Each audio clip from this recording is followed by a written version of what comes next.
दोस्तों अगर यूपी बिहार झारखंड से हैं तो हो जाइए तैयार। खेसारी लाल यादव जी के एक बहुत ही ब्लॉकबस्टर मूवी रिलीज किया जा रहा है दोस्तों सिनेमा घरों में। जी सिनेमा घरों में बहुत जल्द देख पाइएगा दोस्तों। बोल राधा बोल खेसारी लाल यादव जी के सुपर डुपर हिट मूवी जा रहा है दोस्तों, जो कि आप तस्वीर देख सकते हैं।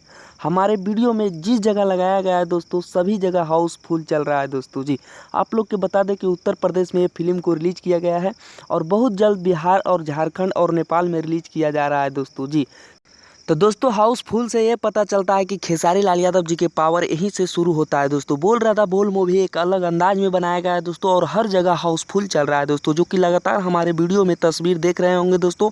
और अगर आप यूपी बिहार झारखंड से तो आपको लिए बड़ी खुशखबरी, 30 अक्टूबर को रिलीज किया जा रहा है बिहार एंड झारखंड में। जी तो आप लोग बहुत अच्छे से देख पाइएगा दोस्तों सिनेमा घरों में, और भारी मात्रा से जाइए सिनेमा घरों में और एक बवाल रिकॉर्ड बनाइए दोस्तों। जी बहुत ही अलग लेवल पर यह फिल्म बनाया गया है दोस्तों। बाकी आप लोग के अपडेट अच्छा लगा है तो वीडियो को लाइक कर दीजिएगा और जितने भी खेसारी फैंस हैं इस वीडियो को शेयर कर दीजिएगा दोस्तों।